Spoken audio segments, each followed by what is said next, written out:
Hello everybody, it's Matthew or meachew or Peach. I'm going to be reacting to some videos. Sorry I sound tired. It's because I am, but it's early in the morning. It's like almost 3:30 a.m. So, and I might get bored, so depending on how it goes.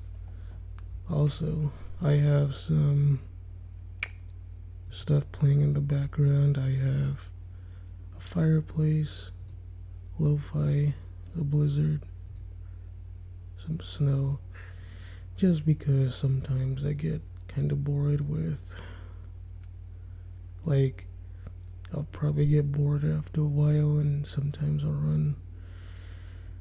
run out of things to talk about. But anyway, the first one is 9 of the creepiest video game hacks, bootlegs and mods by Blame It On George. So, let's get started. Cause look how many videos I am going to attempt to watch. So, yeah, let's get this started without further ado.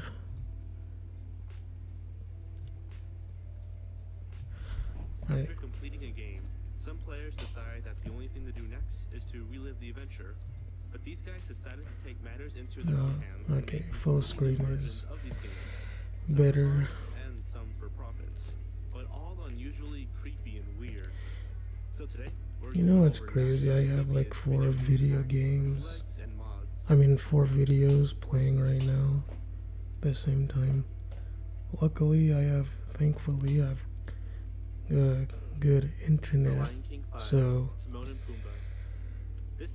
it's not going to be that's a good thing. Unlike others on this list, the game is very similar to its original counterpart. The player has to choose between Simba, Timon, or Pumbaa to go on a quest to defeat the boss of each level. The 3 characters each have different It's not a bad thing. Like Simba is the balanced character, Timon is slow on land but can swim for the longest, and Pumbaa is the fastest and can ram enemies. Yeah, you know, this is going pretty well. Differences, improved graphics, new levels, and the game over screen. If the player were to lose all their lives, the game over screen would pop up, showing their character committing suicide, albeit in a non-graphic, pixelated way. I don't know why more people don't they don't put like lo-fi or like ambience in the background. Another example of a bootleg game with a creepy ending is one known as Felix the Cat. The developer of this game is, because I think lo-fi and fireplace ambience and snow goes so well with reaction videos, and the reason why is because they're relaxing, they're not too distracting. I'm pretty sure they increase concentration, and that's not the only reason why, but it's also because that the music actually heightens your focus.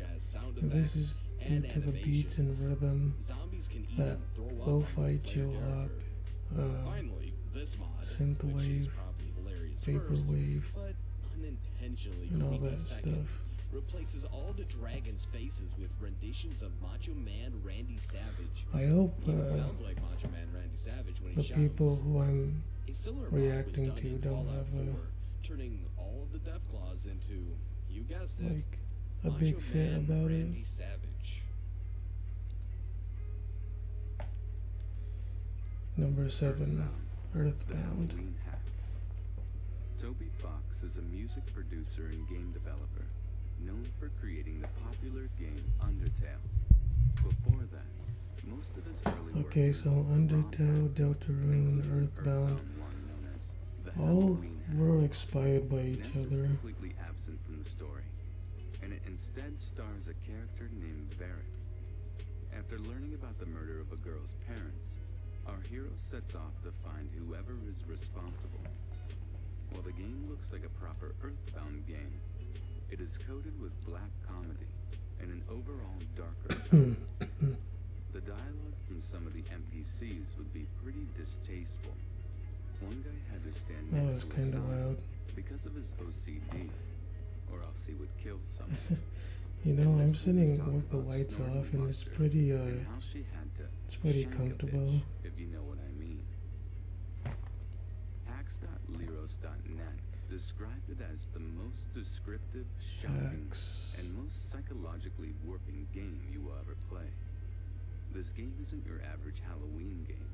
Its content is comparable to games like Okay, Silent so, Hill and and Yuminiki. sometimes I This game wonder also has the why added I don't effect of like making pause you the video. depressed as you play. Counting real I games just and don't fan want games, to, this could be one and of the I most feel like dramatic and horrifying so many games other in the world. And we're not joking. so many other This reaction is one of channels the do most it. disturbing hacks to They'll come out. like Well, pause it ever, really. and give their own opinion on it, but I've seen most of the videos. They hunger. I've seen this one a lot. This one is actually kind of hard to find because Some of which have uh, been made into actual either games by YouTube Valve. either hides it or This mod, Blame It known on as They George Hunger, doesn't want it to be was made seen, in 2001 and was one of the first really popular which I guess is mods. fair, but It's broken into 3 parts or chapters. I personally focusing on a small don't American town in the mind it too 1950s. much. You are What an is author this? who moves into Half-Life? a new town looking to get inspiration. You know, for your new Half-Life book. was The land is then I'm pretty populated sure it's with undead a zombies. Counter-Strike and it's mod up to or you the to count survive. or Counter-Strike Every is a chapter mod from starts with the player Half-Life, being and completely Half-Life stripped of all weapons, forcing was them the to start reason from for scratch. Cry of Fear and Resources are scarce. Afraid of Sometimes Afraid of there's not even Monsters, enough which bullets is to cool. stop In all fact, the Afraid of swarm of Monsters, undead coming at you.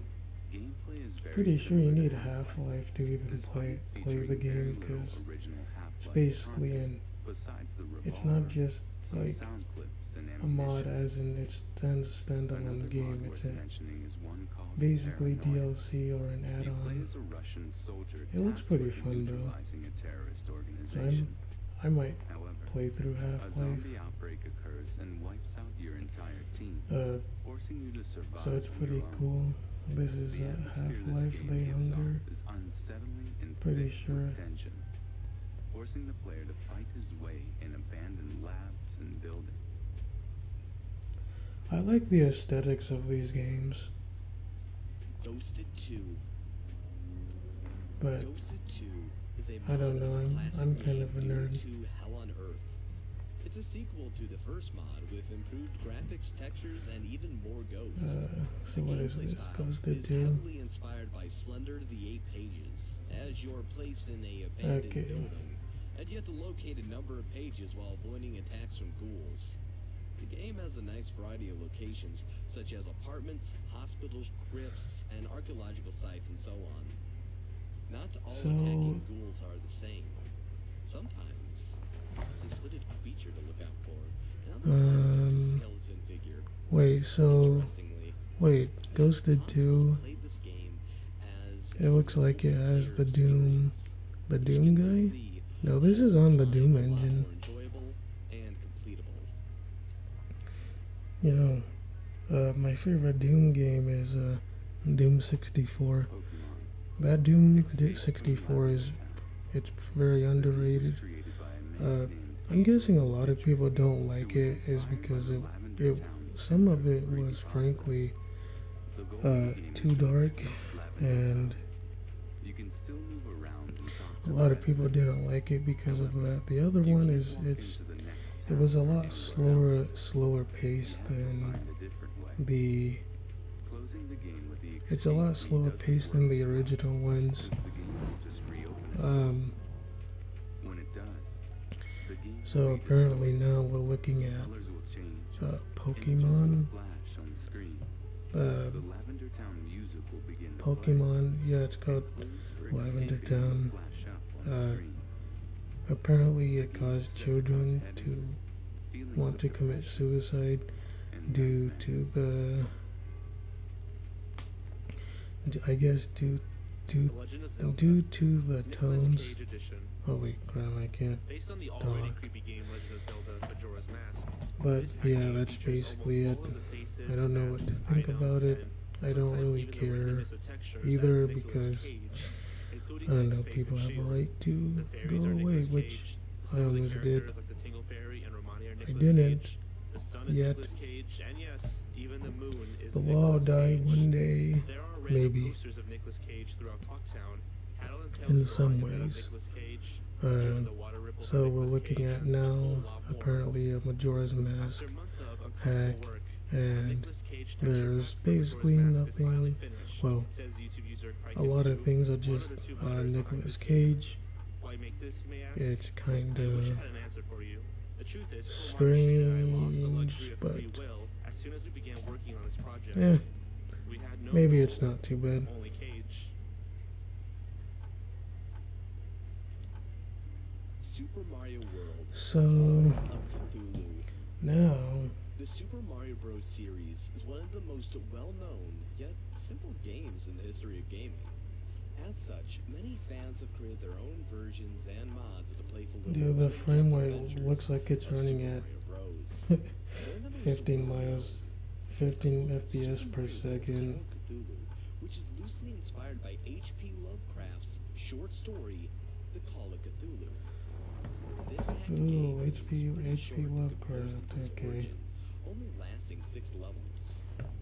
Visually, however, the game thrives in creativity, redesigning most of the enemies, items, and levels into a beautifully bizarre and Look at the sadistic rendition. sun. The game features some new items and enemies, like this floating gray cat and whatever that bat looks like. I'll probably talk a little bit The new more level designs when give the it a other creepy videos dystopian come out. tone.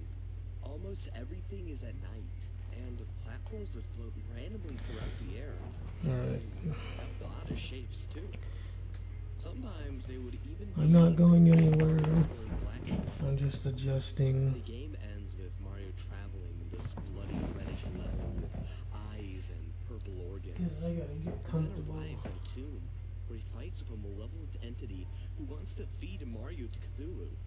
After Cthulhu awakens, Mario's face is shown, disturbed and mortified.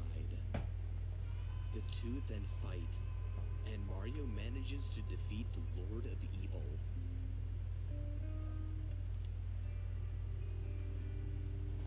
Lord of Frozen Evil, huh? bootlegs. In 2013, Disney released a movie that many people now consider the start of their second Renaissance era, Frozen. For those who don't know, Disney's Renaissance era was a time in the 90s when the Walt Let's Disney do Animation Studio was releasing hit after hit after hit film. Every movie was a critical and commercial success. In the 2000s, Disney wasn't doing as well. The movies just weren't as great, and they were facing some fierce competition from the rising DreamWorks Animation Studios. But with Frozen, Big Hero 6, Disney's and not recently doing so Zootopia, well now. Disney seems to be back on track. So how could the bootleg artists leech off of Disney's success? What you Well, talking about, there's Willis? Elsa's Frozen Brain Surgery, a game that lets you cut through Elsa's bald head and cut out rocks and accessories. Next is Elsa's Toilet Oh, I Decoration, thought that was her which like lets you mouth do at exactly what it first. sounds like. Spank Elsa Butt, which I'm not even gonna show. Elsa's Throat Doctor, Elsa's Throat Surgery, Elsa I'm not, and a like, Vampire surprised, though. Resurrection, and probably worst of all, Elsa, Frozen Anna give birth a baby. And this is why I kind of have. It's why I have something in the background. Because it's just too boring. Well, I mean the video's not, but like Hey, it's me. Okay.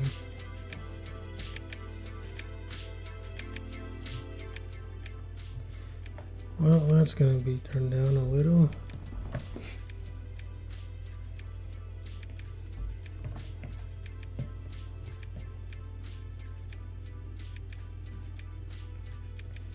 So this is Marut, huh?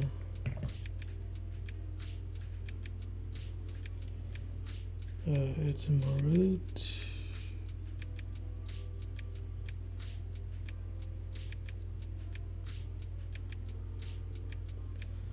Let's see, what is it? It's Marut and Dalcor. Yeah. Okay. Something I like about the aesthetics here is that I've always liked the aesthetics for a couple of reasons. One, it gives me a lot of, like, well, how do I put this? It gives me a lot of, kind of gives me a nostalgic vibe. And the reason why this is good is because it gives me, it's so wholesome and stuff. So I figured that I think a lot of it is good. Well, that was quick. that was quick as heck. Quick as heck. Alright, is that nothing but a black screen?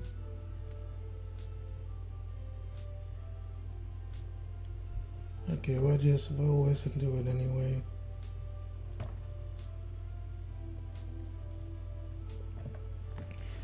Like, why would I get off of the screen anyway? Also, I reacted, like, I've seen AI videos up close, and most things in, like, life just don't bother me or scare me.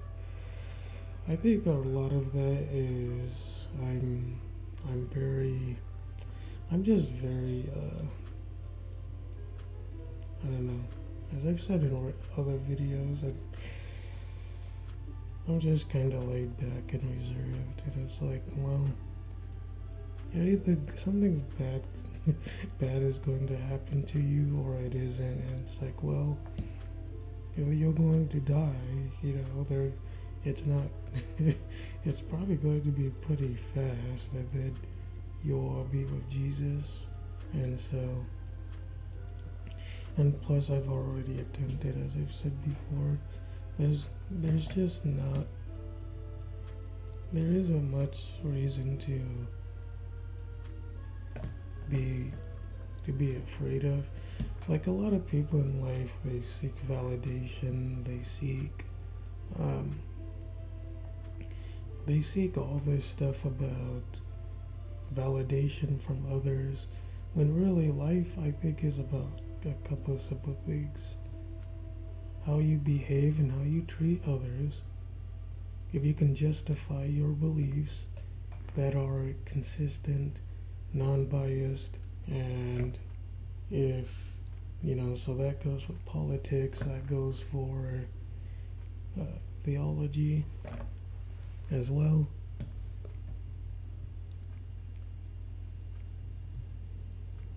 Okay, let's turn it up a little.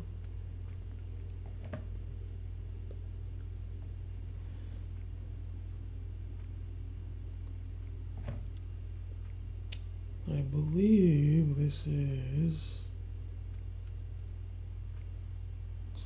100 liminal space images compilation.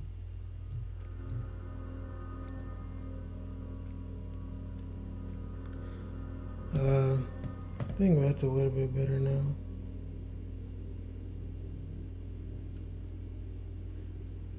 I do like the music, the ambient music.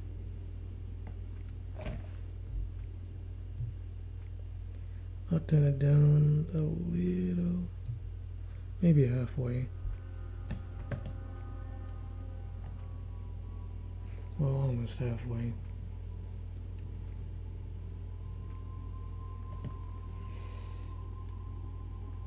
Yeah, so as I was going to talk about before, as I so rudely interrupted myself, what was I saying? Oh, so as I said before,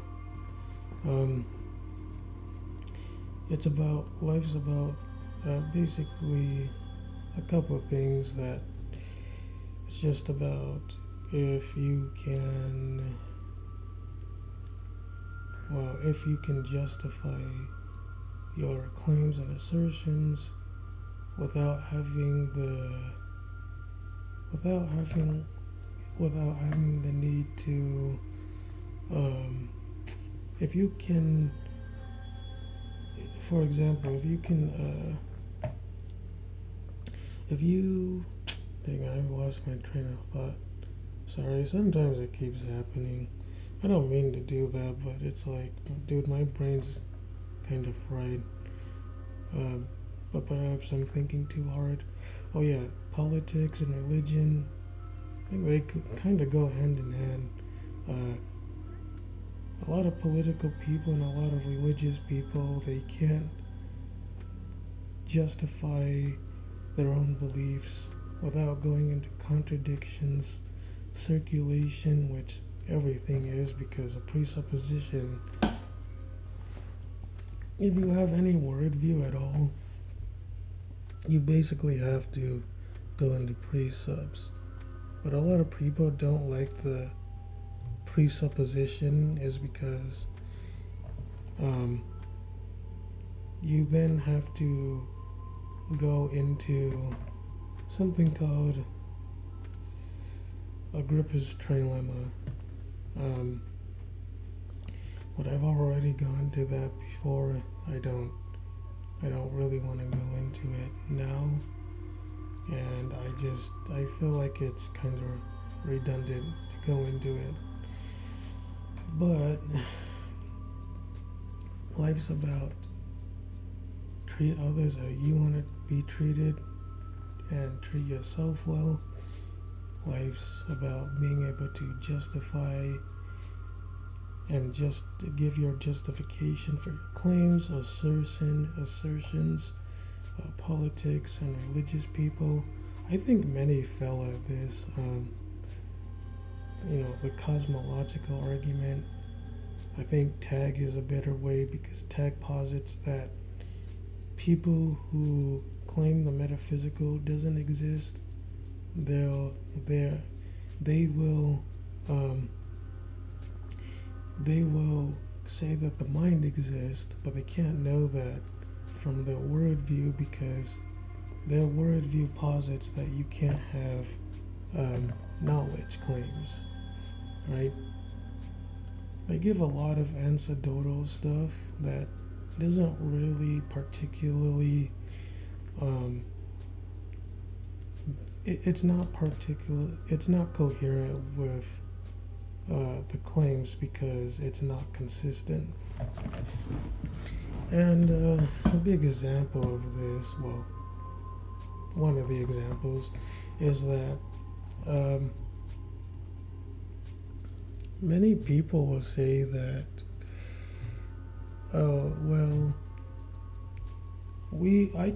I can just claim God doesn't exist because you can't show me proof, you can't show me evidence. The issue with that whole claim in of itself is that the person who is trying to assert that God can't be real because they're not convinced or they don't have proof. They can't prove a lot of things. They can't prove that they exist. They can't prove that they themselves have free will. They can't prove that it's even them talking or making the arguments because they are making assertions assertions more than claims, and that may be good for some certain people, but it doesn't work here because the claim is unset. It's unsubstantiated, or it's unfalsifiable. The reason why it's unfalsifiable is because if you say the claim that God doesn't exist, you need to have proof to why you think that, but the whole issue here is that you can't actually know that God doesn't exist because you can't even know that what you're claiming is valid. So why did they just show the same thing twice? What the heck was that? That was weird. Anyway, it shows the same thing. So let me, because I've been watching some Jay Dyer, Andrew Wilson. I'm a Latter-day Saints, but I do respect the Orthodox a lot because I think they're more coherent. They say Jesus Christ is God, and they don't say that. They don't say the same God is the same God as Muslims and Jews, because I believe Jesus Christ is the God of Abraham, Yahweh of the Old Testament and New Testament. He's called Jehovah many times. He's the Word of God. God the Father calls Jesus Christ himself God. Even the LDS scriptures say he is the eternal God. So there is that a lot of people, they just don't, I don't know, I just don't think people know how to argue coherently. Even Christopher Hitchens, someone who many people say is the big atheist guy, more so than Matt Dillahunty or Sam Harris or any of those people, Richard Dawkins. So they all, I mean, I don't know. My brain's kind of toasted a little, but yeah. Let's see. Going back to the metaphysical thing, I went sidetracked. I kind of went off, but the reason why the argument that God doesn't necessarily work, because people believe in the metaphysical. They say the metaphysical can't exist, but then they use metaphysical statements and claims and stuff to then try to argue against the metaphysical, which is kind of nonsensical, which is weird. It's like, how can you argue against like the metaphysical while using the metaphysical? It's like you can't prove your mind exists. It's like, just because you use something doesn't make that thing valid. That's like not the way that it works. It's like, okay, let's look at it another way. 2 plus 2 equals 4, right? 2 plus 2 equals 4. And so it's like, if you have 2 plus 2 and 2 plus 2 equals 4, so going 2 plus, so 2 plus 2 equals 4. Even if,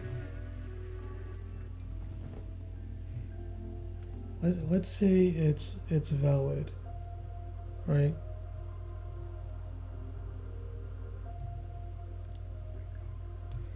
So 2 plus 2 always equals 4. And if 2 plus 2 is always 4, how does that tell you, or you come to the conclusion that murder is wrong?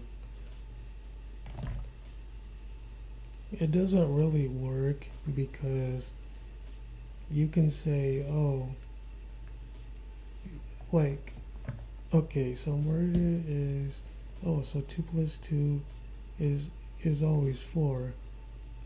Even though that's more of the law of identity fallacy, it's like, okay, how do you know that 2 plus 2 always equals 4 if you're determined from cause and effect of the universe, or simulation theory, or evolution, or Buddhism, or anything that requires an external to exist or be something in some way means you're always going to be bound by it. And I think in many ways this has to do, yes, I'm going off in another tangent, but I don't know, I don't care.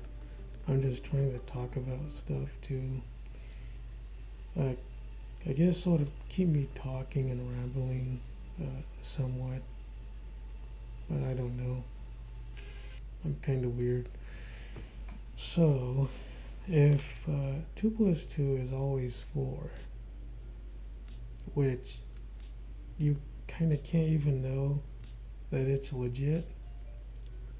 If 2 plus 2 is always 4, and we can verify it because we can say it works, although what works can be arbitrary, depending on multitude of factors, because all people dying can work too. You could get into why is all human existence good versus what's objectively wrong with all humans dying, and people will say, yeah, well, we want to survive because it's good for us. Okay, why is human survival good? And you have to go around in circles ultimately, because you can't give an objective justification as to why human survival is good versus human survival is bad. And people would just say it's good because it's in my preference. Well, your preference is just your preference, and if humans are animals or AI robots or maybe even God robots or anything else, like, or Buddha and Hinduism, Buddhism more likely says we were just here. Simulation theory says we were created. Evolution says we were created without a choice. Simulation theory says we were created without a choice. Buddhism says we were just here. Most beliefs, you need something external that you had no, and this is really the whole crux of the argument, is that if you didn't have a choice to exist, if you weren't asked to exist, and you were kind of forced to exist by something unknown, some unknown entity that you had no say in, are you really choosing? Do you really have free will if your free will is by the grace or necessity of others?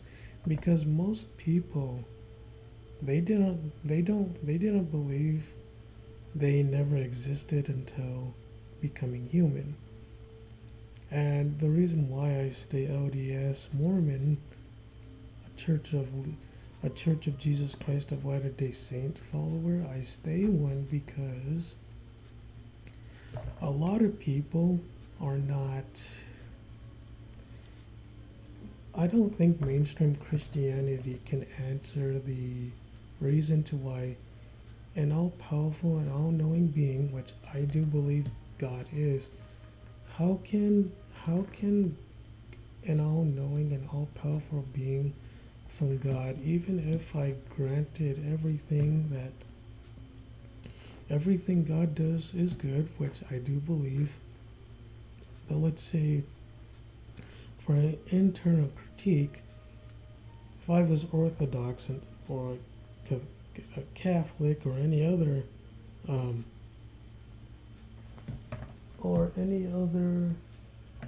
person that,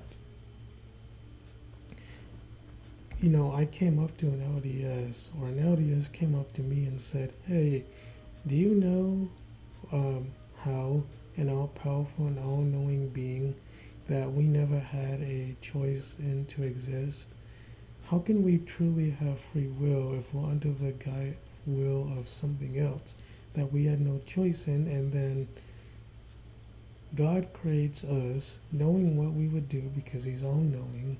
God would create his own creation. Then God would he would not only create us without a choice, God then would choose to blame us for essentially something he did, get angry at us, either throw us away or give us more to our own sin, or potentially what we want, which is weird because he's the one who set it up in the first place, so you've almost set it up to fail.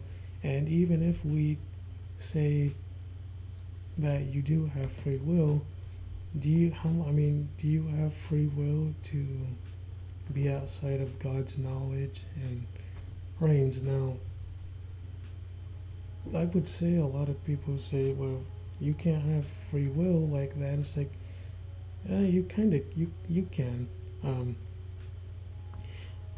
Maybe that's a criterion problem, but I would say you can still have free will with a God, because a free will with a God is not a lot different than having free will under evolution or simulation theory of Buddhism or Hinduism or Chinese religion or Gnosticism, where Gnostic claims God is basically unknowable, because God is basically an energy, which I don't find very much different from the universe, which is, again, if it's just cause and effect, then everything, your emotional problems, your preferences, your mental problems, the way you act, your animal instinct, it doesn't mean anything because there's no morality, there's no objective reasoning, there's no justification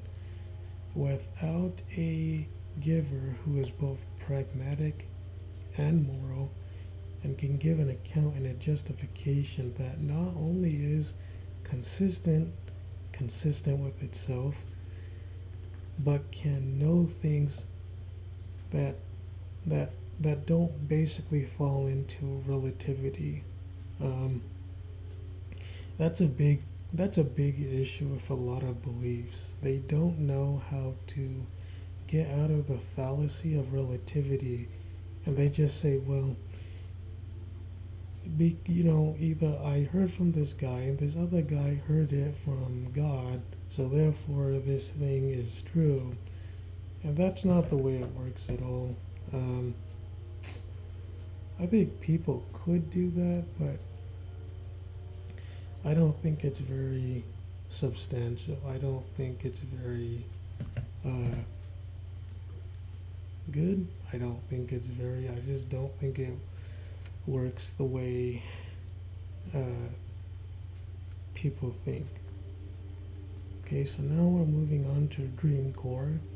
I've always liked Dream Core, Liminal Spaces, Weird Core, Marut, Nostalgic Core, Fruit Arrow, and many more.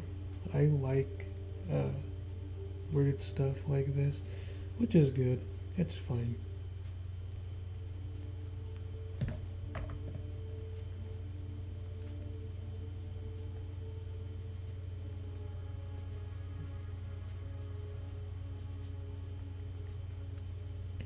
So as I was saying before, as I lost my train of thought again, I keep doing it. All right, I'm gonna look on Twitter while I talk. Maybe watch some Jay Dyer stuff because I'm on my phone right now. So but I do have headphones in, so it won't interfere too much with this like the video clip because I'm getting more used to it. um. So yeah, as I was saying before, you know, what really helped me with argumentation is just how people can't they can't get out of the trap that that your existence requires something else for you to exist at all. And I think that's where the Latter day Saints Mormon church has the edge. I don't stay in it because of Joseph Smith necessarily, though I do think Joseph Smith is a big part. I stay in it because I think it's more logical than a lot of than the mainstream Christianity ones, even Orthodox, which I very much respect because I think Orthodox is they don't describe to the papacy, and then they don't have to deal with the shenanigans like, oh, well, the Pope says, the Pope is infallible, right? They say the Pope is infallible, but then that same Pope says Jews and Muslims and Christians all worship the same God. God is the word for Allah, but then people commit the word concept fallacy, and I don't think many people understand what they're doing wrong. The reason why the word concept fallacy doesn't actually work for them is because it's very simple. The word concept fallacy is that when people say God or Allah or just a name for God in general, they're being kind of generic. The word God can mean many different things to different people. It's the same thing with worship or a lot of different words because you need the proper context. Otherwise, it it it just won't fly. And you just need the proper context of a word. Sorry, my phone, I accidentally vibrated it. I don't know. Well, actually, maybe I do.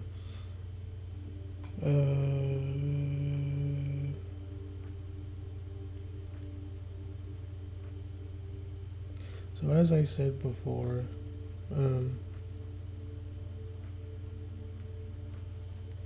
I think that the LDS theology is the best. I also think it's logically the most coherent and consistent. Oh, yeah, that reminds me. I was going to talk about how it also says that we also think in LDS theology, we also think that God didn't create the universe from nothing. Now, I sort of have my disagreements. I may be an LDS Church of Jesus Christ Mormon member, but I don't always agree with the leadership. I don't always agree with their interpretations, because for one, I think it can be an appeal to authority fallacy, which I don't like using. I don't like arguing with Joseph Smith or the scriptures, the LDS scriptures, the Pearl of Great Price, the Doctrine and Covenants, and Book of Mormon, is because you can call it's selected. It's called it's selection biased, and I feel like it would just it's an appeal to self-reference and self-relativity, which again, are fallacies. I don't think it's a good argument to say, well, we know it's true because not only did Joseph Smith get uh, visited by God the Father and Jesus Christ, God the Son, who is also the Son of God, and the Holy Spirit, the Holy Ghost, which is kind of weird on itself because um, it's said in the Bible scriptures, or it alludes to the fact that we can't know nobody can see, nobody has seen God's true form, right? It's kind of like Cthulhu, but it's worse. Because God can't be fully comprehended, I don't think in knowledge or understanding, it's kind of hard to say what God can and can't do. But going back to that, I just don't think, going back to the LDS thing, I don't think it's a good argument, and I think a lot of Latter-day Saints kind of mess up. The reason why they mess up a lot isn't because I don't think it's not valuable to have the belief system. It's just that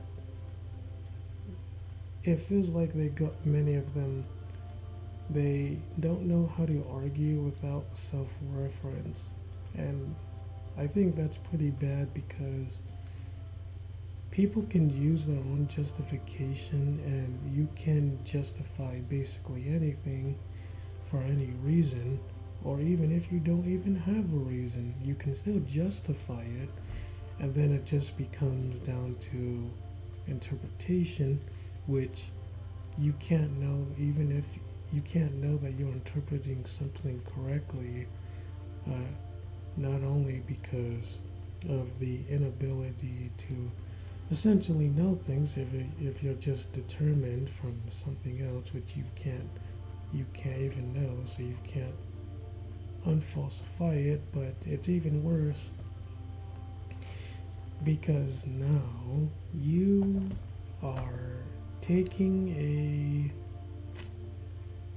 you're trying to take your presupposition and just say, well, I'm correct because all of these, because God, one day visited me, and he said that I can add more to Scripture. I can add more to Scripture. And a lot of people, I think rightly so, at times they think it's a cult, because many cults do seem to have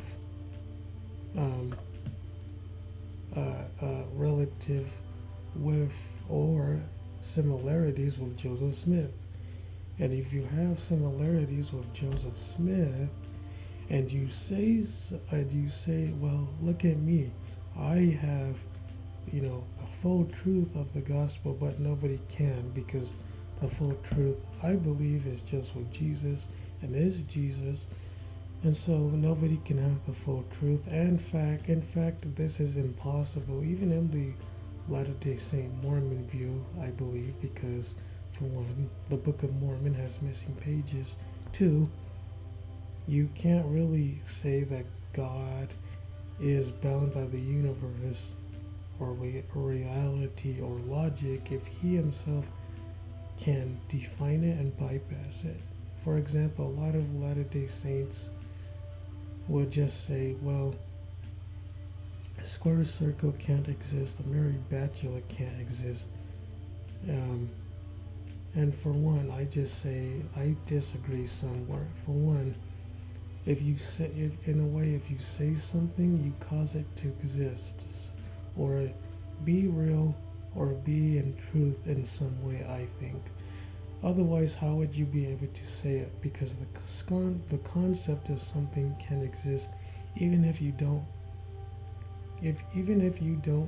know what the concept itself might look like. For example, if you say a square circle doesn't exist in reality, because it's a logical contradiction. Well, for one, you can't know that because your mind is a finite, limited being, and it's like, well, how do you know that a square circle can't exist if you can't know everything that God knows? And reality is not only a big place, it probably has multiple alternative realities or dimensions that you can't even have access to. So you can't know for certain what God can or can't do because um, you're a finite, limited, arbitrary, relative human being that is a finite mind, and it's subject to things that even the mind or imagination can't come up with. That's why when people take DMT, they don't see stuff that they themselves either don't know or haven't seen. It's because there is a limit for, to what the human mind can conjure, can understand, even if the human mind can be taken to its utmost limit, and you can say, well, even if you say 2 plus 2 equals 4 in a way that is logically consistent, and you assert that, and you can appeal to consensus that because everybody says 2 plus 2 equals 4 and it works, 2 plus 2 must always equal 4. Therefore, 2 plus 2 equals 4 is valid because we all say it's valid. And you could say that is true because math is discovered, it's not really invented. Um, I would just say that even if math is discovered and not invented, and I believe it's a universal construct, I think math, reality, universal, science, the unseen, the seen, God, I think all and more, all of those, the metaphysical, the mind, the imagination, the brain, dreams, alternate realities, uh, um, the Atman, the Tao, the Way, among many more. I think it's all the same thing. I think math is, and science are, and reality are just aspects of God that is known to us. For example, I've always used the phrase, reality is just God. Reality is the brain of God making itself known for human beings to understand. Or reality as the mind of God make just limiting itself for human beings to understand. And I don't think anything is wrong with that. Um, you know what? Maybe I'll put some Andrew Wilson and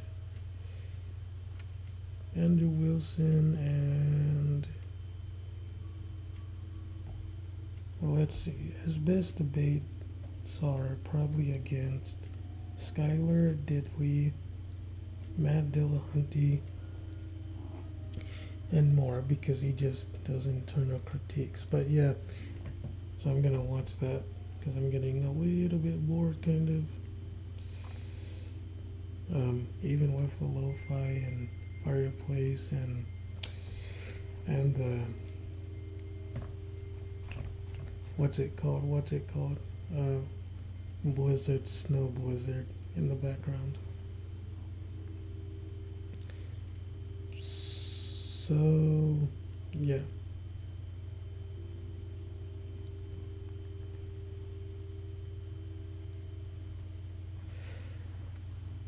Um,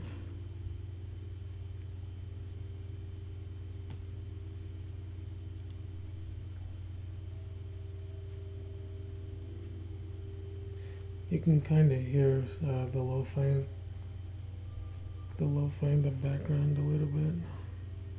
But yeah, that's kind of my whole gist. I'm going to get into politics kind of quickly.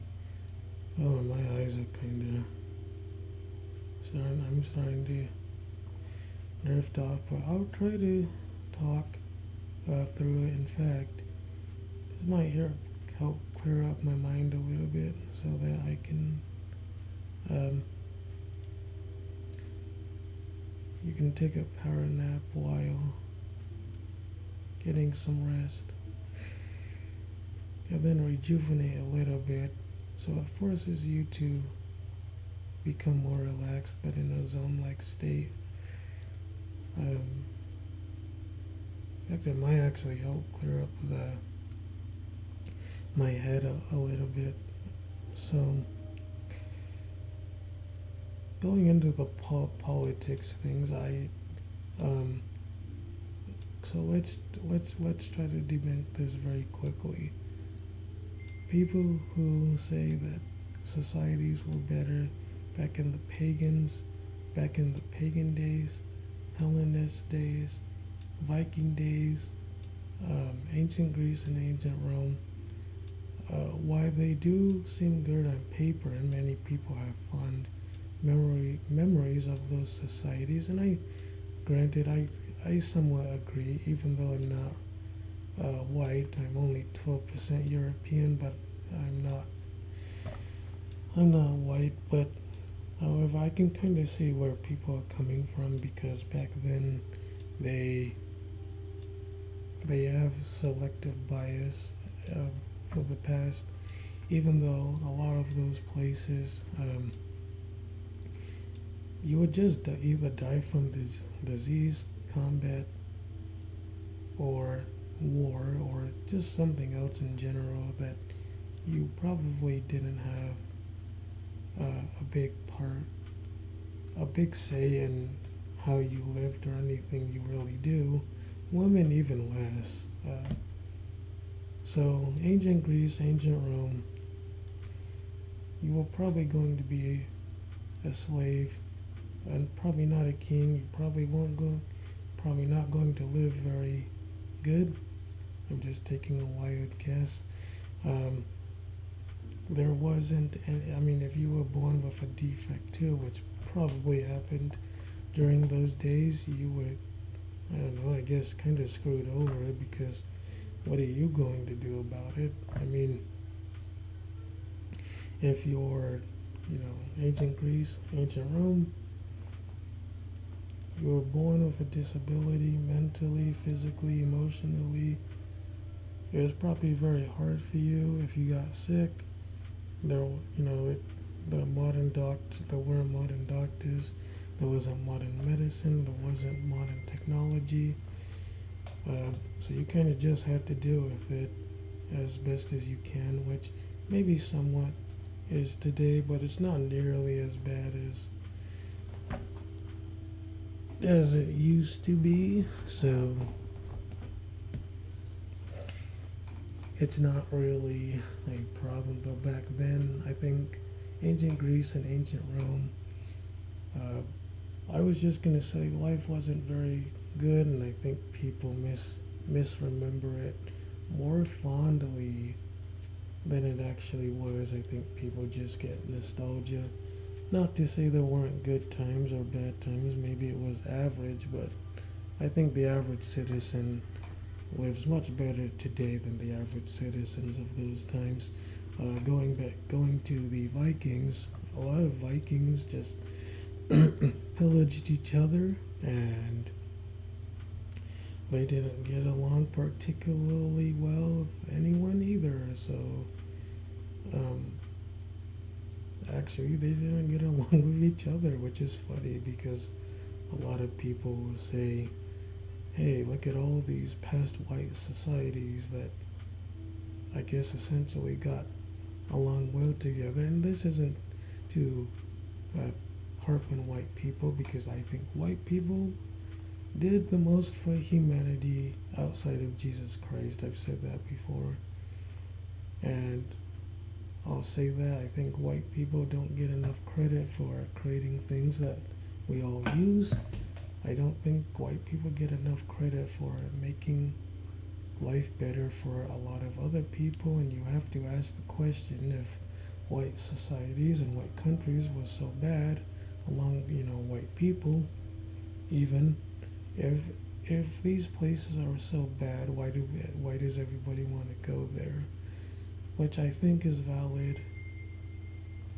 But yeah, I don't think the Vikings were particularly nice to each other either. The Goths back then too, they converted to just Christianity, and I think a lot of the reason why that happened, a lot of people say, well, they converted due to the sword, which is fair. I think a lot of that is due to the sword, but I think a big part of it also is just that people converted to Christianity is because Jesus Christ. I think they didn't want to admit it, and maybe some still don't, is that Jesus Christ is a better God and Jesus Christ is a better man. He's a better human than any other human in existence, and he's a better God than any other God in existence, because Jesus Christ is God who became man, who reclaimed God, but he humbled himself and humiliated himself for our sake, and he loved everybody. He loves everybody. He hung out with the outcast. He said that non-believers, many of them would get into the kingdom before the Pharisees. The Pharisees thought they were self-righteous, but many were just self-righteous hypocrites that really didn't. They were just self-righteous hypocrites, and many of them, I think, they just weren't consistent with their own beliefs. They didn't practice what they preached. Basically, they weren't Christ-like. To me, that's the biggest thing. It's not about what people believe. It's not about what they think. It's not about what they say. And in some cases, it's not even about what they do. It's about how they behave, which I guess in some ways could be about what they do, but what they do, behaving Christ-like, I think is more important than believing in Jesus Christ even. And I'll say why. Jesus Christ already said in the scriptures, even subtly or passively,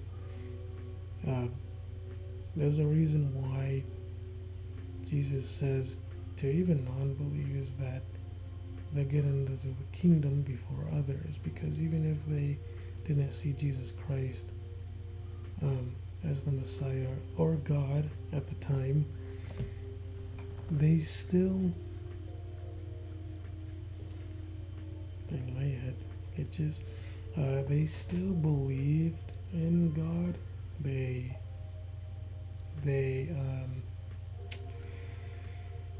Well, actually, no, that's not true. Maybe they didn't believe in God, but they did believe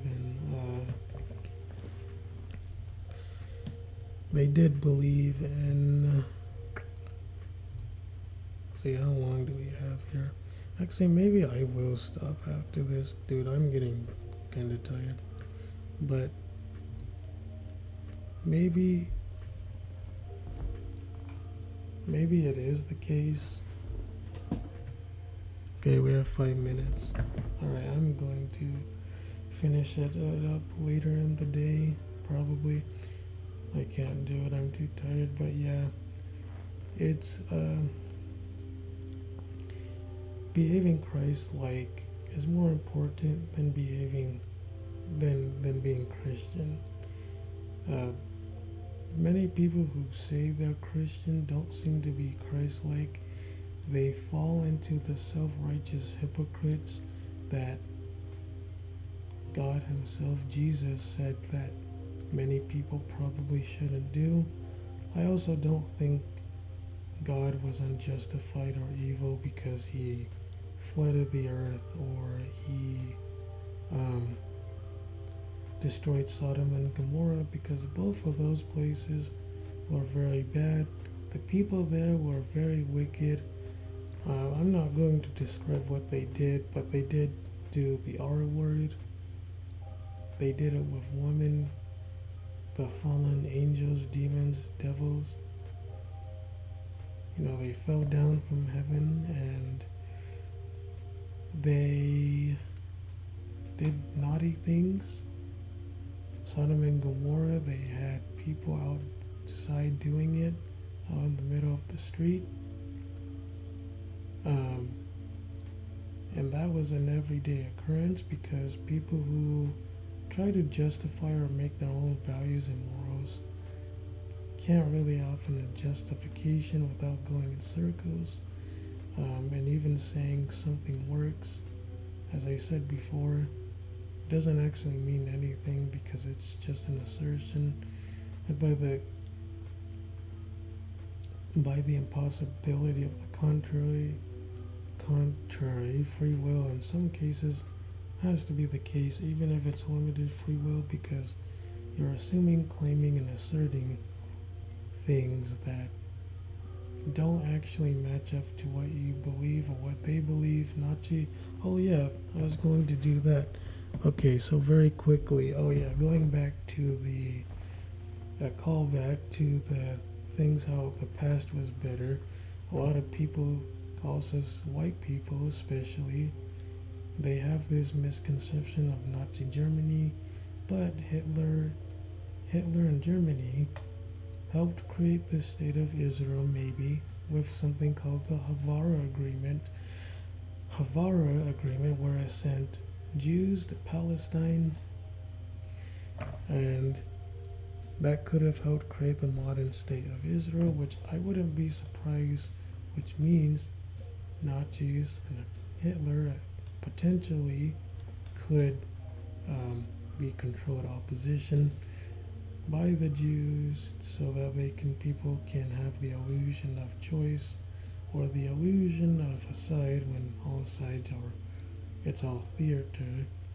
And it's unfortunate because many people in politics and political positions, they worship anything that's not Jesus, and I don't think it's going to work because none of them can fulfill what Jesus did. Jesus is also, by most scholars, is an historical person due to many non-biased sources outside of the Bible, like Pliny the Younger, the Pontius Pilate letter, Josephus,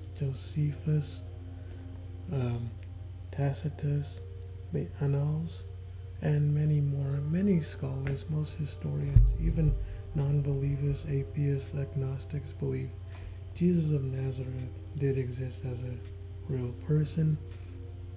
And if you're going to say he's not, you would have to account for why history is real. You have to give an account for why you believe. Yeah, you know what? Okay, you know what? Let's go to the. I thought I was going to bed, but change of plans. I'm going to stay up.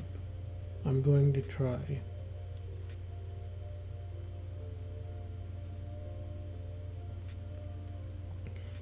And if people don't like it, well, that's too bad.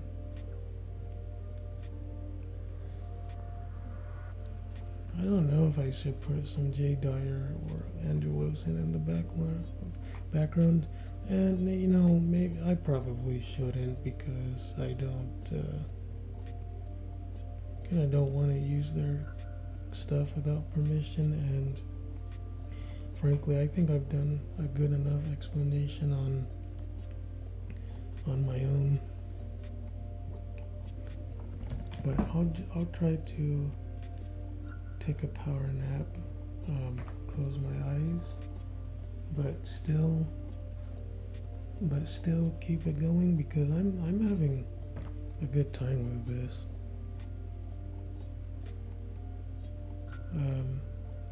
So as I said before, oh yeah, wait, where was I going with this? Oh yeah. So that has to... So yeah, going back to the Nazi and Germany stuff and Hitler stuff, a lot of people would say, well, he's the great white hope. Not only not realizing that it's very inconsistent because Hitler himself wasn't exactly all there. I'm guessing some of his leaders, one of the persons had a shorter leg, a leg that was shorter than the other one. They were already disabled physically in some way. He sterilized you if you, the Nazis and Hitler, they sterilized you if you weren't useful to them. So I don't know where people get the idea that, oh well, Hitler, he cared about his own. It's like, yeah, he did, but only if you were useful to him. If you were a burden, he wouldn't give it a less than a second thought. Now I have my own thoughts about the Holocaust and stuff. I'm not going to get into it. I think there's some stuff that's very strange. But I won't probably get too much in depth with how I feel because even if I granted my opinion, it wouldn't change the fact that Nazi Germany and Hitler, they probably didn't care about their own white people as much as people think. Because as I said before, they not only sterilized their own, which were white people, Aryans, but what a lot of people also, I think, don't seem to understand is that Hitler did not like the Polish people. Polish people are white, were white, and Hitler just killed them. He just ended them in war. And there was probably not, a big justification for him to do that. Maybe there was, but it's kind of hard to not find non-biased sources because everybody wants to be correct all the time in all ways, and it's like you can't really be correct in all ways, and you would still have to give a justification for how you know what correct means, if correct can't even be quantified or verified, because being correct is some sort of benchmark, it's some sort of standard that I don't think a lot of people can verify empirically. They can't even know, as I've said before, what good means, other than their preference, other than self-referencing. So because if you have one action or one thought that is no better than another action or another thought or another belief, because everything is equal due to the fact that everything is essentially cause and effect from something else, with no choice and with no ability to be anything prior, then you in some way have to say that it's just about which preference you have. it's like kind of asking why is order better than chaos if order is not really a thing other than what people deem order to be good, which is fallacious, which is a appeal to consensus fallacy, because again it's just going back to what people prefer. And okay, I prefer all humans to be dead. What's wrong with that? What's wrong with all humans dying? You don't exist anymore, you don't have to suffer, and eventually you're going to just die anyway, because death is essentially your God. I'll just say it like this.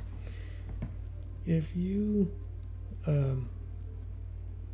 worship anything, I think, other than a God who can give justification, can give grounding, logic, metaphysics, universals, can come in time and space, can have a relationship, a personal relationship, I don't see how you argue out of it or against it, because you're not really arguing anything of substantial. In fact, you can't even know that it's you arguing against it.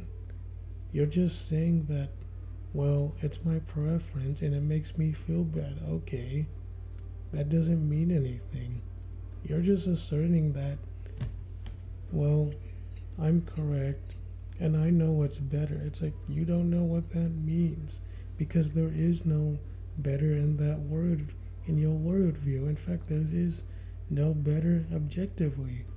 It's just what you believe. It's just what you say. I think it's kind of ridiculous. I think it's ridiculous that people would even insinuate that, oh, I can say, everything is subjective, but we have an objective standard because we know what works and logic works. But everything that I'm saying and doing and can actually be validated because it's self-referencing to relativity, and it just comes down to what I like and don't like. That's why I do have my own problems with the transcendental argument. I think it works even on the higher level, not the normative level, because as I said before, the transcendental argument tag is a very strong and powerful thing, because transcendental arguments, like every argument, every position, you could say is circular. That's what a presupposition is. A paradigm level critique is. Presupposition is that you assume something to be true, you claim it to be true, you argue for it to be true. So it's basically your worldview in every presupposition. I think you can't avoid circularity. So the deal breaker, the tiebreaker, is coherentism and something being consistent. Transcendental argument, while it may not necessarily prove God on its own, I don't think the reason why it's so strong is because it says, well, you use metaphysical things, you use stuff you can't physically or logically prove in a way that's under a microscope, but you still use them, you still argue with them, and people don't like that because a lot of times they have to look in the mirror. That's why Jay Dyer and Andrew Wilson are so good. It's because the best debaters, they don't get emotional, they don't argue with emotion, they they don't care that other people can't see that what the uh, opposition is essentially doing is an internal critique. They don't care about how much you whine and say, well, I don't like it, I don't prefer it, I don't care if I don't prefer it, I don't care.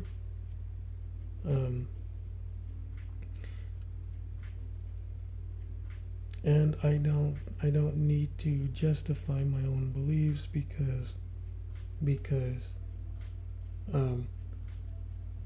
to justify one's own beliefs means you have to give an account. Tag does it on a higher level than just the physical, than just the material, because you argue for things that perhaps your sense data can't account for in the same way, because it's kind of like this, right? You can just ask someone, well, is reality self-evident? You can't possibly know whether it is or isn't self-evident, but the fact that you're trying to appeal to just sense data when you've already claimed,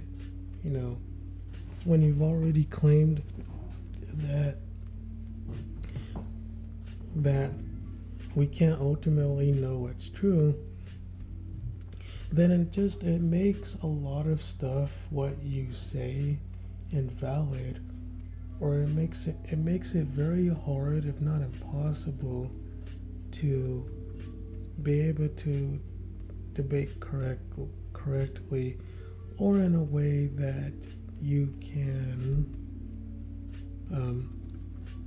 justify it without going into contradictions, because you're just saying, well, we use these things and they work. It's why the laws of identity, laws of logic, and even logic itself, you can say it's pragmatic, but the issue is that, again, what works is subjective and arbitrary from a certain standpoint, because most people in those worldviews that posit that we can't know anything outside of our own minds or experience, or we don't have to go into philosophy or having to justify our presuppositions, then it basically means that, like I said before, it basically means that everything someone says can't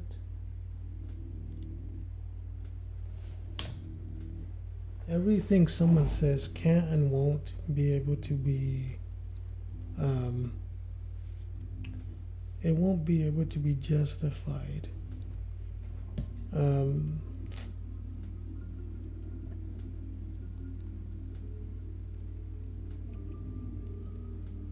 So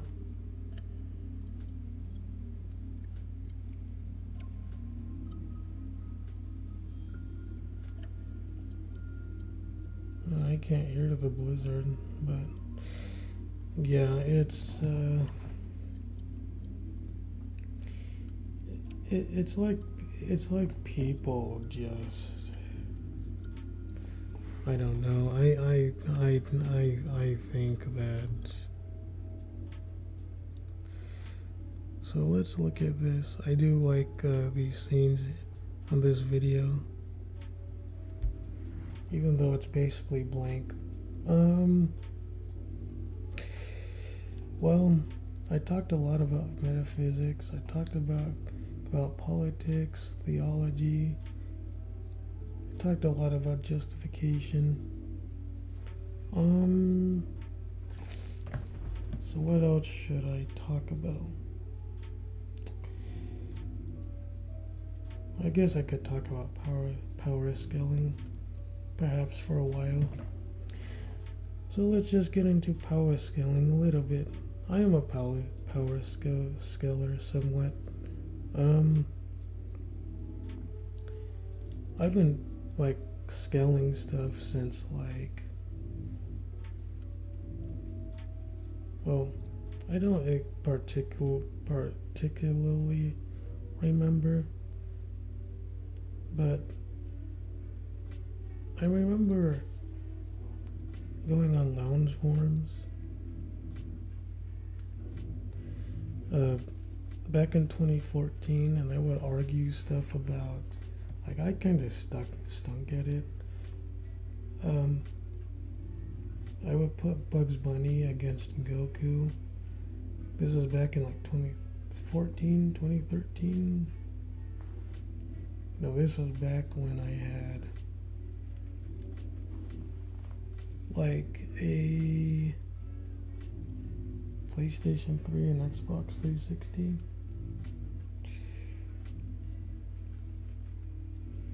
So yeah, it was it's like 11 years ago. Actually, it might have even been in like 2012 actually, but this was before I knew about Seth and Webcam Parent and Six and Suakage and Noodles and Clyde the Weeaboo and Check the Cybercuck and many more. Tilted FN, Toaster XD, and a lot more other power scaling YouTubers. I used to, anyway, so back in 2012 or something. Yeah, what I'll just say is back in 2012. Actually, it might have even been before that, because 2012 was when I started a volunteer job. So, and I'm still doing it now. But, so this was way back when I didn't know how to power scale or take feats. I would just kind of say stuff that wasn't very good or very consistent. So for example, I would say stuff like Bugs Bunny could beat Goku because he has Toon Force and Goku doesn't. Now I know that's probably not the case. I don't think Bugs Bunny has. Well, it depends on what Goku and what Bugs are talking about, and the feats and the context. But I would go with Bugs Bunny usually because I would just say something along the lines of Bugs Bunny wins because he has Toon Force and Goku doesn't. So Bugs Bunny wins because he can do things that Goku can't. And maybe in some ways that is true. You could argue Bugs Bunny could be a higher dimensional being in Duck Amuck, but Goku can get to Outerverse, higher layers if you use a Raleigh and argue a certain way about the cosmology of Dragon Ball. With Duck Amuck, with Bugs Bunny, you could just say, well, Toon Force is pretty strong, but it doesn't work on characters like Beerus or Goku, because Goku was able to, in just his blue form, and this is earlier in the Dragon Ball Super series, that Goku was able to stall Arale in blue form, and Beerus was able to erase Dr. Slump from the creation, and the reason why this is significant because Arale and Dr. Slump are able to run backwards in time.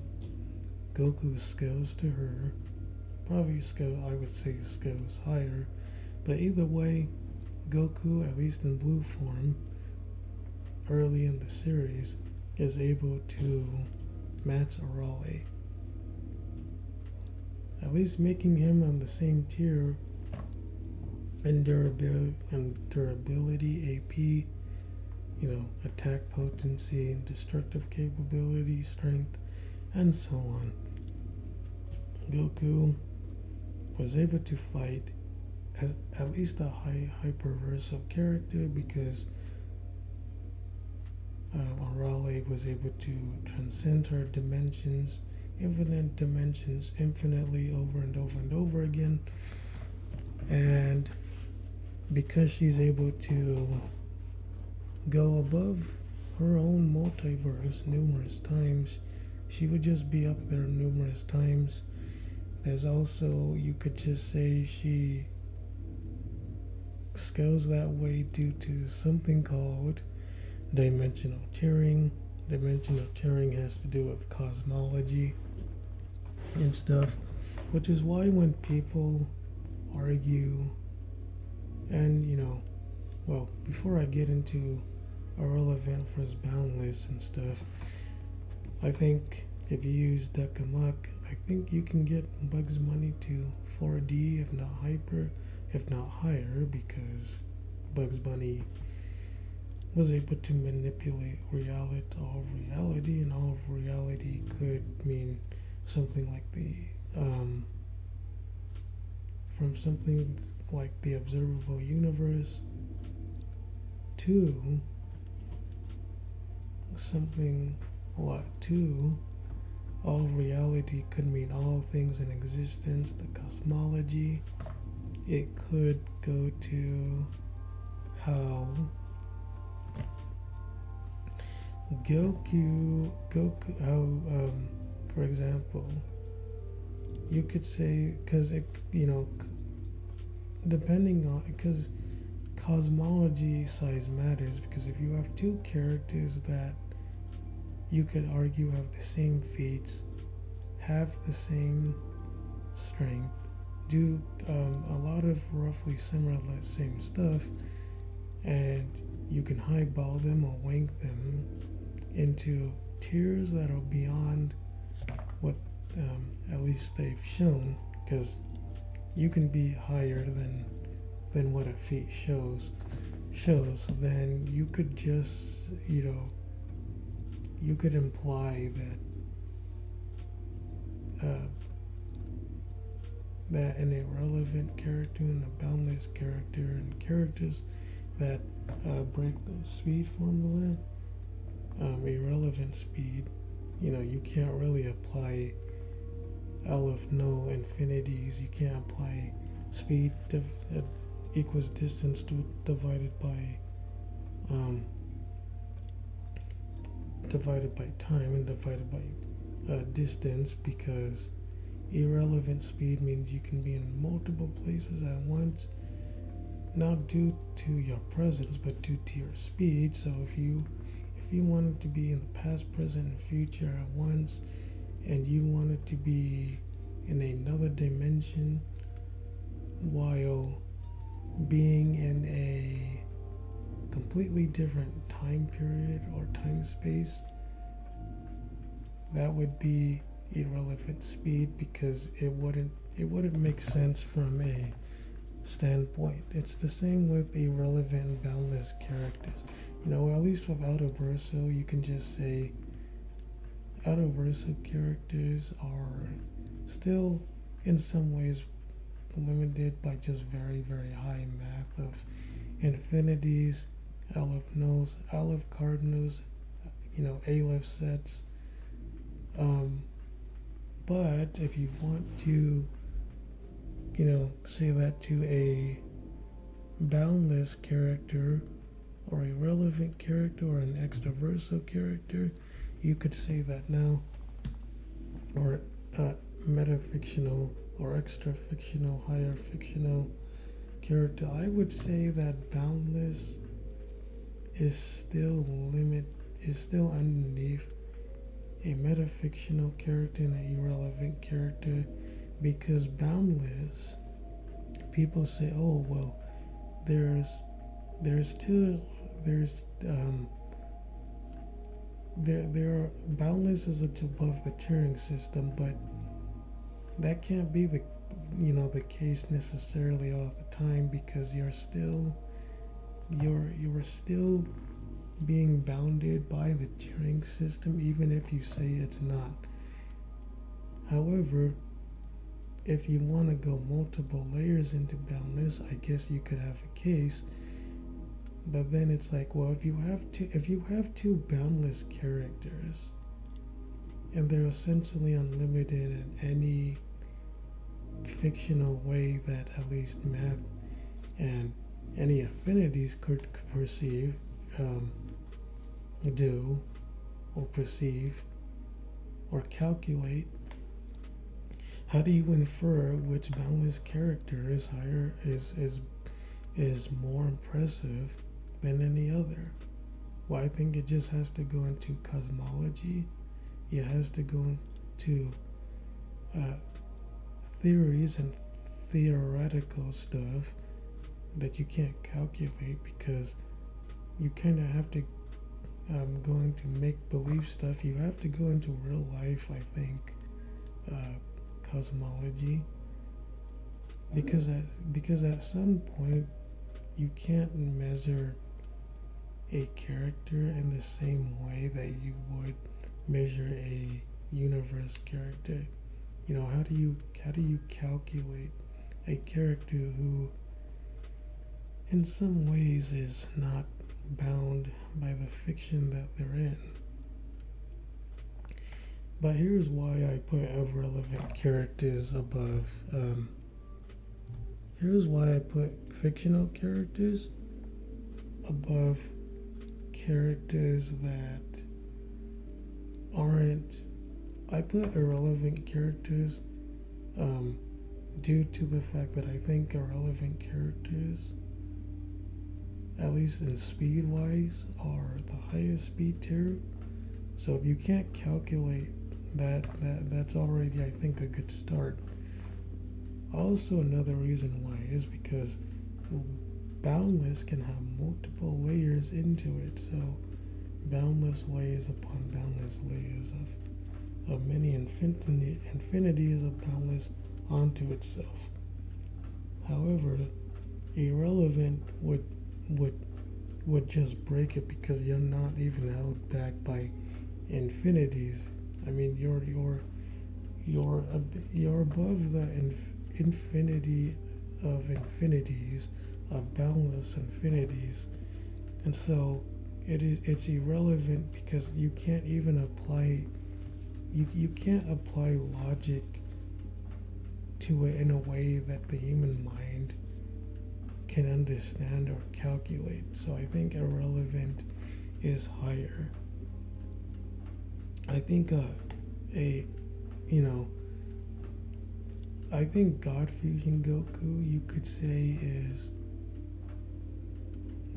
either boundless, or if you say, and the reason why God Fusion Goku, I put God Fusion Goku can either go into the boundless layer, because if you say that Goku is a metafictional character in some way that transcends itself fiction, you could just say that God Fusion Goku fuses with the audience, but not in a literal way that would be above himself, because Goku caused the chairs to shake, which is very impressive. It's more impressive than Cosmic Armor Superman, or even Deadpool, killing the author, because Deadpool interacting with the audience or author, it doesn't mean he pops out of the fiction and comes at you. It's same thing with Cass. The most thing he did was beat Mandrake and felt the reader breathing on the pages. And so, it's not a bad those aren't bad feats, but those in comparison to causing the actual real life chairs to shake. That means God Fusion Goku was able to, in some ways, uh, affect the real life audience.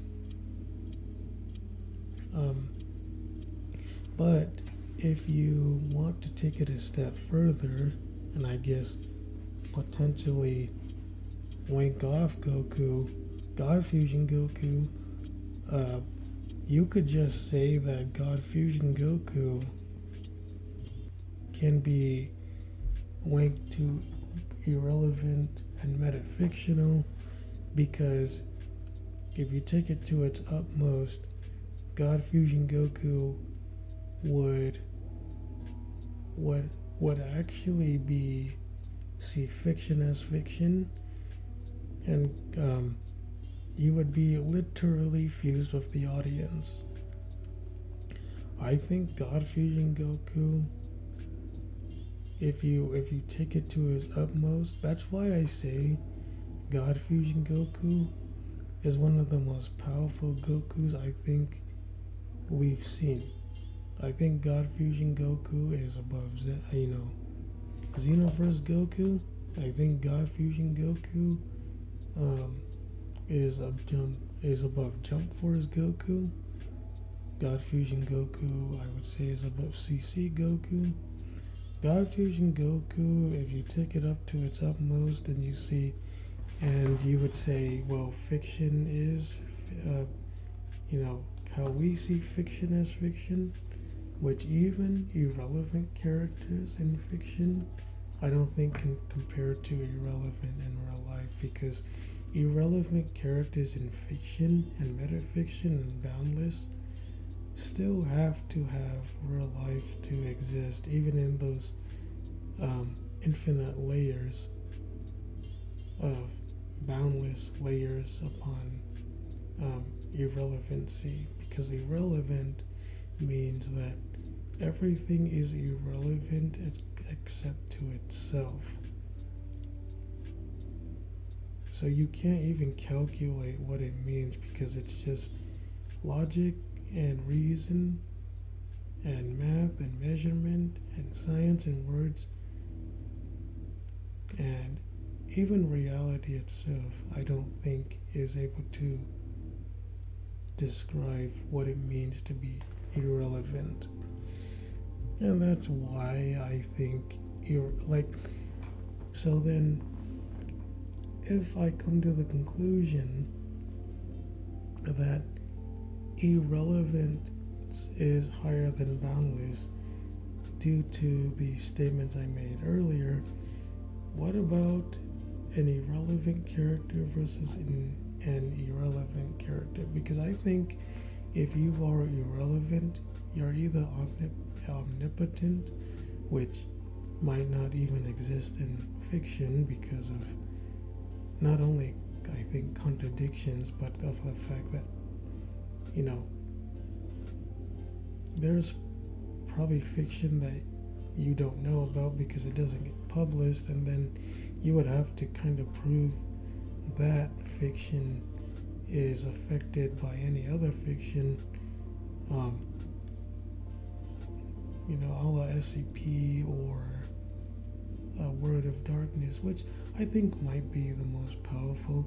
But before I go into that spiel of who I think would be better or who would win, and if somebody told me, if I put an irrelevant character versus another irrelevant character, and I put them against each other, who would win? And I just respond with, well, it's irrelevant.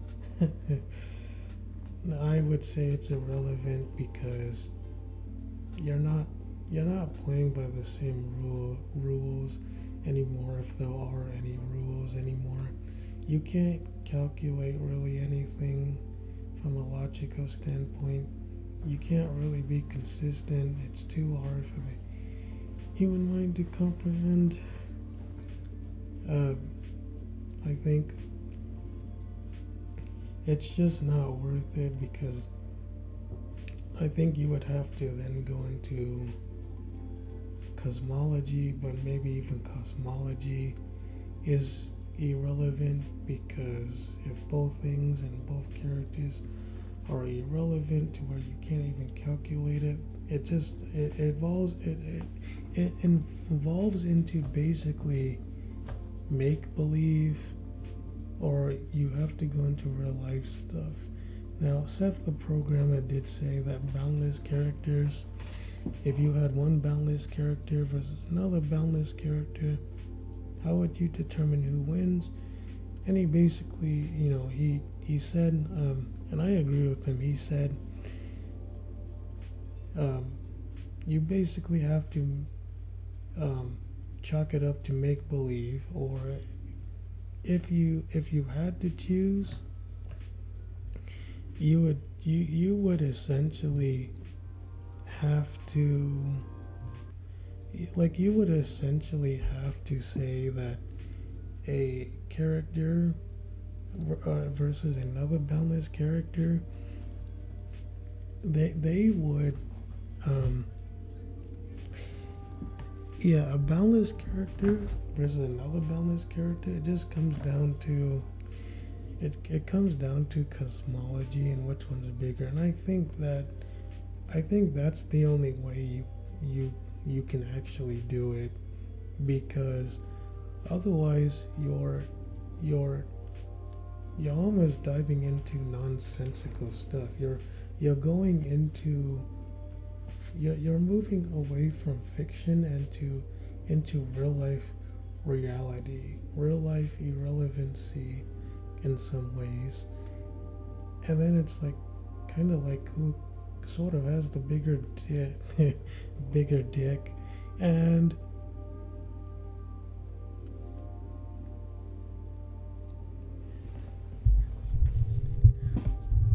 the reason why that doesn't, I don't think, flies with me is because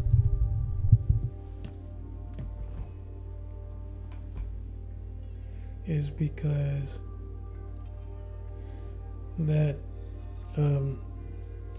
if you state or say that if you state or you say that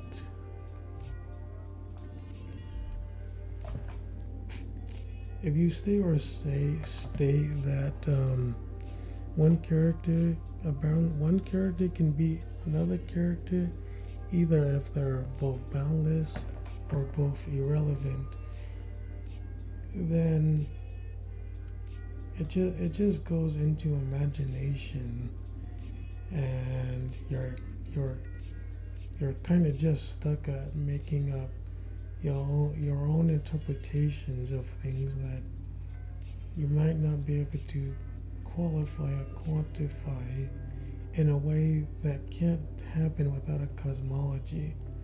So I think who wins is basically whose cosmology can be proven bigger.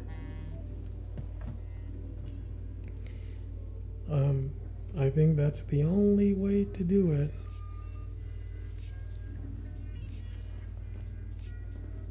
So it's like, well, which one is better than the because, as I said before, which character would beat another, like which nonsensical character would be another nonsensical character? I'm not so sure omnipotent exists in fiction in the way people think it does. This is due to the fact that a lot of stuff can't be calculated in a way that is consistent with itself or others. So, I guess for my last thing, because we're running out of time, and I'm pretty dang tired. I need to go to bed. But it's been fun. But yeah, it would go based on the, I think, cosmology. I think it would basically have to come down to cosmology. So now I'm wondering. So I thought about it, and I had to think about it.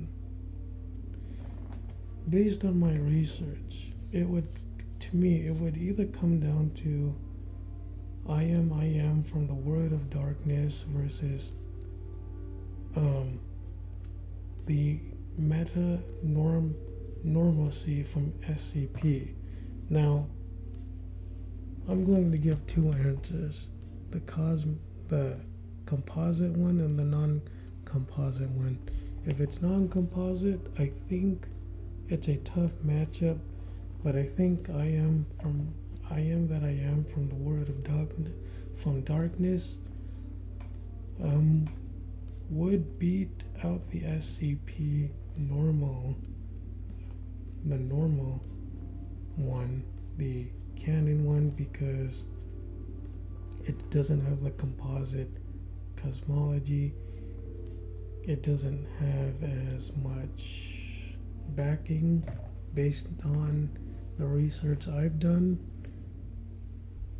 I've heard it gets pretty dang close.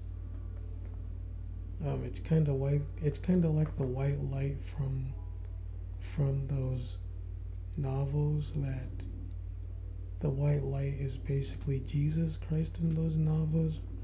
But I think, barring that aside, the Word of Darkness,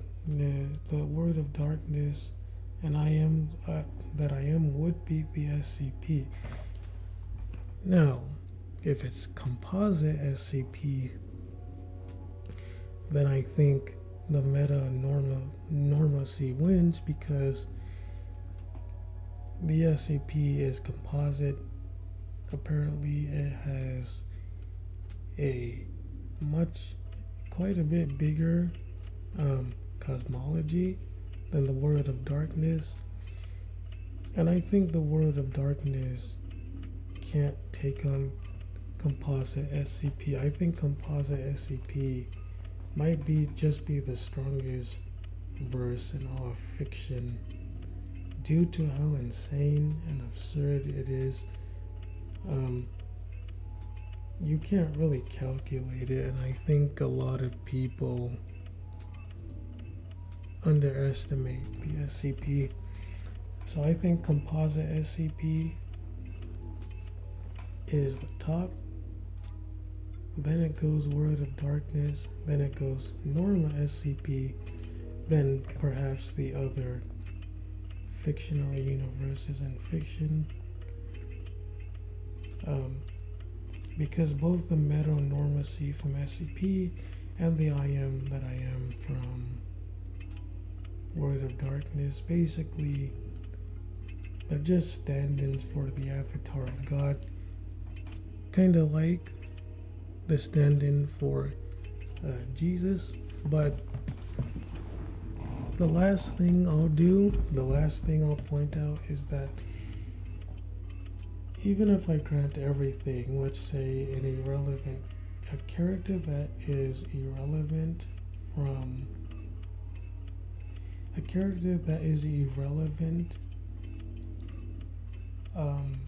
in fiction versus a real life character, a real life version of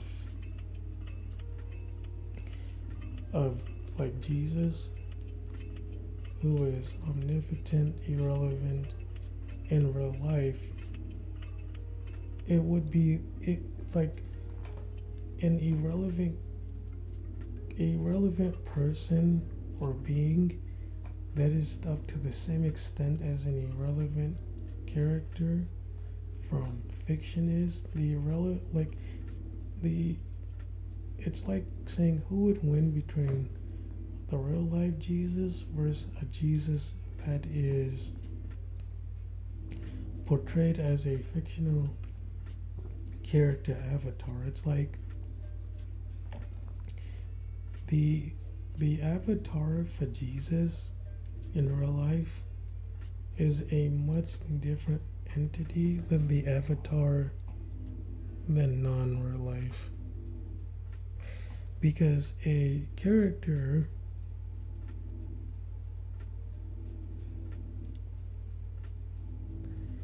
so a character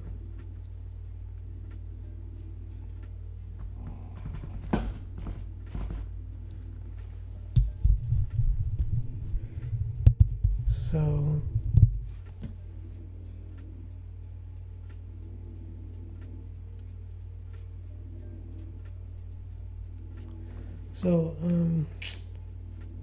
what was I gonna say?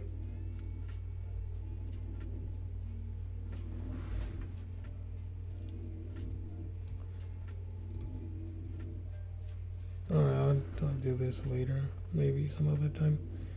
So, a character that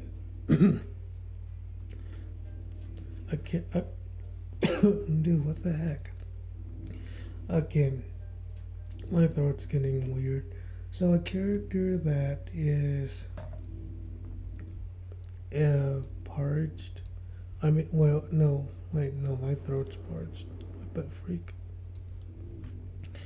Okay, so a character and a character that's irrelevant, that can't be calculated, and that is an avatar of Jesus and is supposed to be Jesus in all of his glory, can't even come close to the glory of Jesus Christ in his human form in real life, Jesus of Nazareth. And even Jesus' avatar, which I believe it is, it's still Jesus due to kenosis and all that. But Jesus Christ, Jesus of Nazareth, or even The Psychology of Jesus by Carl Jung, all of those pale in comparison to the Jesus that is in. They all felt they fail in comparison to Jesus that you can't actually compare to not really much of anything. It fails in comparison to the real form of God. And I'll give Gnosticism some credit for that, is that they say God is unknowable, it's the monad, it's not the demiurge, because a lot of people think that the God of the Old Testament is the demiurge who's evil, though I have my contention for that, as I've highlighted before in this video.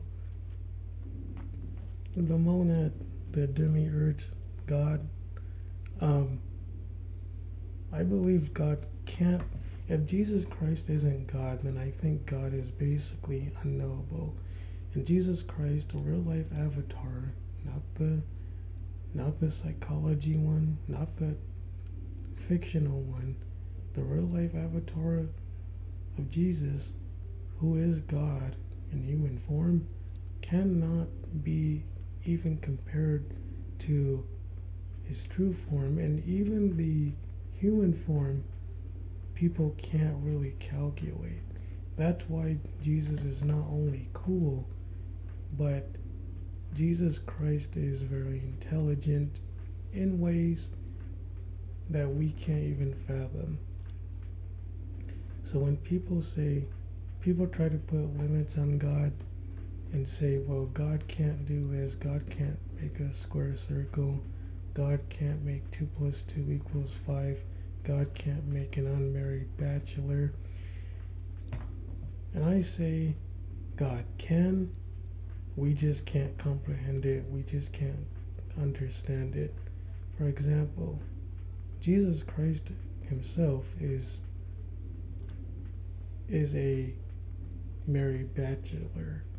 Jesus Christ is both single and Jesus Christ is also married to the church.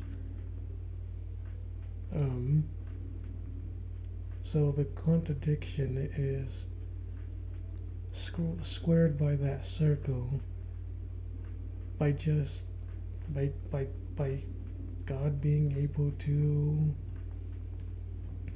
be single in a way and being married in a different way. Just because God can do things that we can't understand or measure doesn't mean God can't do them. And I think it's very weird that people would put limits on God when they themselves already concede to themselves that we already have limits, or that we can't understand or know God completely in the first place. Anyway, that was my live stream reaction to very good videos. I thought this was a very good video. I think one of my best videos ever, because I thought it was very knowledgeable, and sometimes I went off longer, I rambled, but I felt that it was very good and it was very mesmerizing. Anyway, thanks for whoever watches this. Thanks for watching. And you can talk if you want. We can perhaps hang out or do something. Anyway, meet you out.